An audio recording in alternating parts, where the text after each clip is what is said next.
how-tos.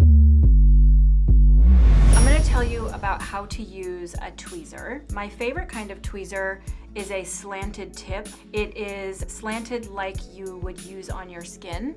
So when you go to lean the tweezer on your skin to grab the hairs, you want that edge to go underneath the hair, and then you want to pull in the direction that the hair grows. So never pluck outward or backward. You always just want to slide it along your skin. Hopefully they're sharp, but not so sharp that you would hurt yourself. And use that flat edge just to really guide, and then pluck and pull down and in the direction that the hair grows.